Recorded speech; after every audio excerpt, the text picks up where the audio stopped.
Welcome to the President's Diary, where we take a look at His Excellency Dr. Mohamed Irfaan Ali's week of activities. On Sunday, President Ali turned the sod for the construction of a €149 million pediatric and maternal hospital along the East Coast Demerara corridor. The future low-rise facility is set to be constructed at plots 7 and 8 Plantation Good for Wacton, East Coast Demerara. The modern hospital will have 256 beds and will cover some 24,000 square meters gross floor area. At the groundbreaking ceremony, His Excellency stressed that bilateral relation is critical for the development of any country. The President affirmed that the standard Guyana is adopting will position the hospital to be a traffic driver for services regionally and internationally. The standards we're adopting here would position this hospital to be a traffic driver for regional services too in the Caribbean. You would have heard me saying that whatever we are developing is for regional prosperity. So our cardiac center, our center to deal with cancer, our center to deal with research and development, are positioned with standards and infrastructure that will make it the one to go to destination in terms of regional traffic. And when I say regional here, it's also integrated into the diaspora, because there's many service, and this is a part of the conversation we have to take on with the US and Canada and the UK, how we can support the diaspora, even with the monthly medical benefits and the subsidy that they receive from their government. If we can provide it at a cheaper cost, then it can be a bilateral relationship that shares health and education services beyond the shores. President Ali on Emancipation Day, August 1, delivered the feature remarks at a cultural event hosted at Stelling Road, New Amsterdam, Region 6. The head of state reaffirmed his administration's commitment to working with all Guyanese to develop a better country. I say to you, my doors is open, the government doors is open. Let us have the conversation in lifting you up and lifting all Guyanese up. That is what real conversation is about. I can sit in any room and listen to any message. Whether the message is aimed positively or negatively, I will listen, because I believe that we can only succeed if we are together, if we are one Guyana, if we uplift each other, if we support each other, if we walk with each other, if we talk with each other, if we embrace each other. The President lauded the contributions of Afro-Guyanese to society, noting that their contributions in various sectors are invaluable. He then highlighted his administration's development plans. All across this country, my commitment is the same for every single Guyanese. That is why today, in Region 10, we have the biggest housing program ever in the history of Guyana unfolding in Region 10. The Gold Scholarship that we launched, we are challenging anyone to check the records. Look at the recipients of the Gold Scholarships. Look at the recipients of the house lots, and you will see the truth that every single Guyanese are beneficiary of that program. Yes, there is still a lot more to do, but we are going to do it together. All of us, in honor of our ancestors, we are going to build every family together, because that is the only way we can progress together as one Guyana and one people. Following his feature address, President Ali spoke directly to the youth, informing them of his government's plans to continue the development of sport facilities in the region. Before the end of this year, we already went to the supplementary. You will see in both tracks, work commencing to give you a final product that you deserve. But further, let me tell you, further to this, you have already heard me said, we are working to give you in Barbados your first international stadium right here. The 2 synthetic tracks on the cards the President referenced will be fully constructed at Linden and New Amsterdam. On the 2nd anniversary of the PPPC administration's return to office, His Excellency Dr. Mohamed Irfaan Ali issued a call for Guyanese to band together under the One Guyana umbrella to further advance the transformational agenda that will lead to the betterment of all Guyanese. In an address to the nation on Tuesday afternoon, the head of state, while reflecting on the fight for democracy, said he remains humbled by the confidence placed in his administration by the people to lead Guyana. Together, we have already accomplished a lot. Together, we have overcome many challenges. The mere fact that I sit before you today is as a result of the collective will of the Guyanese people, not to allow a few to derail democracy, rob you of your rights, rob you of your fundamental right in placing that vote.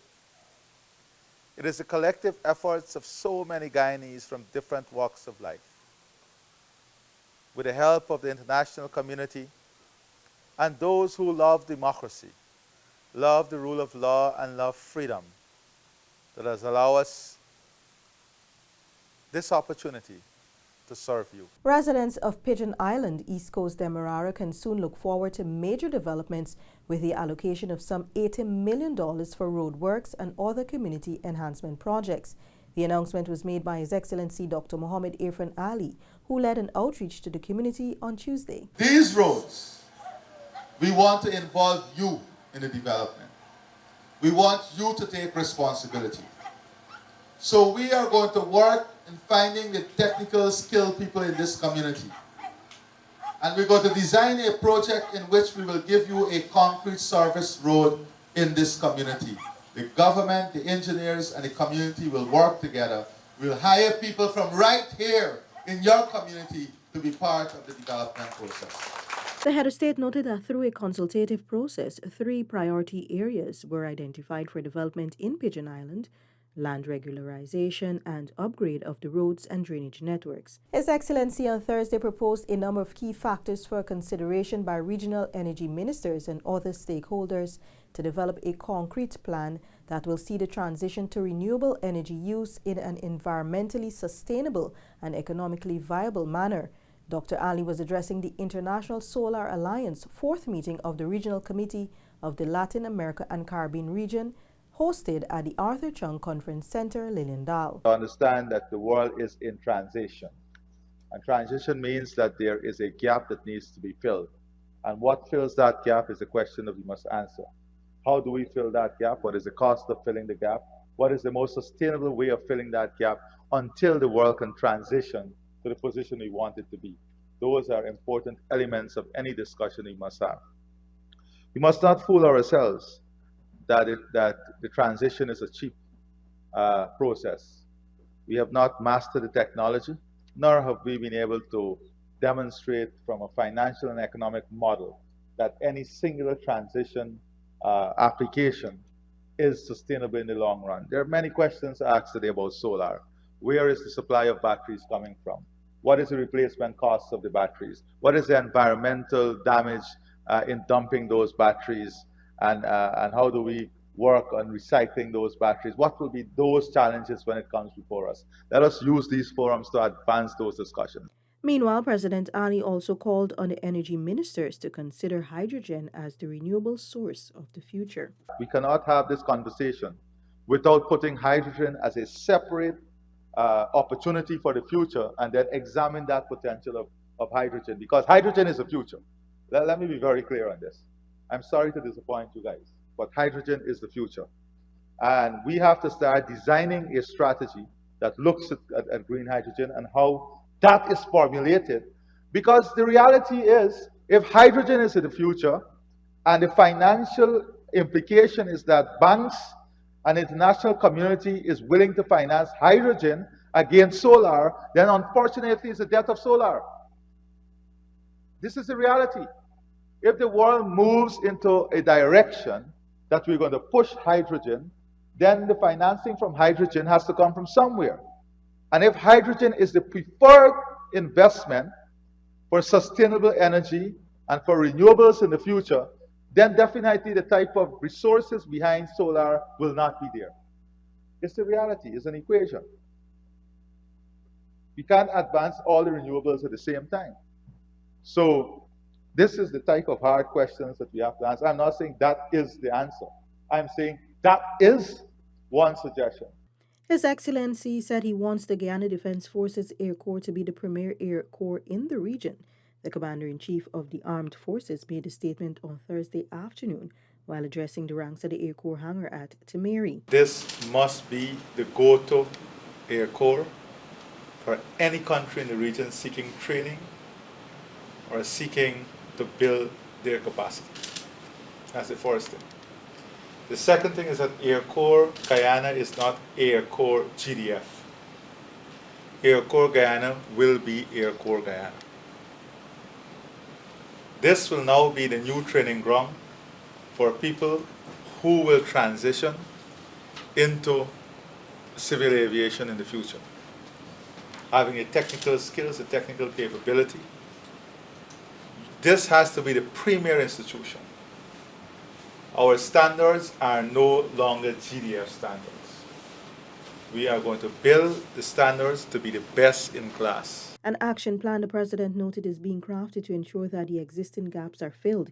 He emphasized that the Air Corps must be the best partner to the Civil Aviation Authority. I want us to move on 3 pillars. 1, an academy. I think today you guys had a discussion with the cadet, the Air Cadet. So 1 is an academy and development program. That program we can integrate with our scholarship program. We can integrate with our national training program. And that program now will be integrated with a regional program. Right? So I must go to the heads of government and say to them that we have a 1-year plan on bringing our Air Corps to this level. And I want a commitment from you that you're going to use us for all your training. The President spoke about the possibility of having a military-operated commercial arm of the unit and the equipment needed for such a direction. We go the direction of the commercial arm, how we want to structure it. Should it be only for emergency rescue missions? Should it be for national support? Should it be for movement of goods and services? That decision we have to make, because in building what I'm imagining has to be built will require a lot of resources. National Security Advisor Captain Jerry Gavaya, Chief of Staff of the GDF Brigadier Godfrey Best, and other government officials and senior ranks and officers of the GDF and the Air Corps were also at the event. On Friday, President Ali met with world-famous yoga guru and spiritual master Sadhguru at State House. During the engagement, the President said the government of Guyana is committed to supporting the global Save Oil movement. He told Sadhguru that Guyana is willing to work towards becoming the home of the Save Soil movement and is committed to providing land to start a pilot project. Sadhguru is accompanied by world-renowned soca artist and ambassador of the movement, Machel Montano. The President on Saturday delivered remarks at the 4th anniversary celebration of the Buxton Friendship Museum, Archives and Cultural Center, Inc. in Buxton on the east coast of Demerara. President Ali said his vision is for Buxton to become the breadbasket for food production in the country. Right now, as I speak to you, we're working on a number of initiatives since the last meeting here to bring economic empowerment, improve livelihood. I've already tasked the Minister of Agriculture. He has outlined a clear pathway on developing the farm-to-market road, on developing the drainage canals. And I said to him, we must work, as my brother from the School of Entrepreneurship said, we must work to make Buxton a breadbasket of food production. We must include the young people. I challenge him. Let's get the farmers to come together. The head of state also highlighted the many contributions of Afro-Guyanese to the development of Guyana. This has been the President's Diary, where we took a look at His Excellency Dr. Mohamed Irfaan Ali's week of activities. Thank you for watching, and do join us again next week.